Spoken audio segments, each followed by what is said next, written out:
I am forced into speech because men of science have refused to follow my advice without knowing why.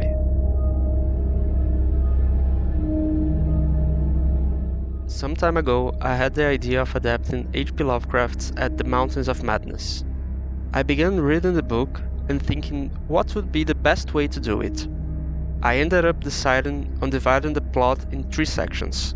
One, containing everything until Professor Lake's camp is discovered destroyed. One with the exploration of the city, where most of the Elder Things story is told, and a third focus on getting deeper in the city and the Shoggoth encounter. For the gameplay, I decided on some exploration mechanics and first-person perspective. Much like a survival horror, you can find notes and elements in the environment which you can use your notebook on to get clues about what's going on. For other story elements and tone, I'll make voiceovers narration with the protagonist telling what happened in the expedition, just like how the book is written.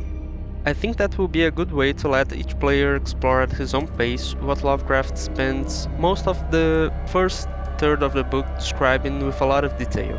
But you guys can leave a comment saying if it sounds good or if there is a better way to do it. For the levels, I will use a Metroidvania style with tools scattered around the environment which the player needs to find to progress. I justified this by stating that most of the equipment in McMurdo Base was destroyed in the storm, leaving the protagonist having to find tools that Lake's group would have used in their cave explorations, like an ice pick, ropes, a ladder, and a flashlight. In the book, the characters also use pieces of paper to mark their way while exploring, which seemed an interesting mechanic to help the player navigate the caves, so I decided to implement it as well. With a basic layout of the first cave system ready, I started to work on some graphics to get a feeling for the game experience.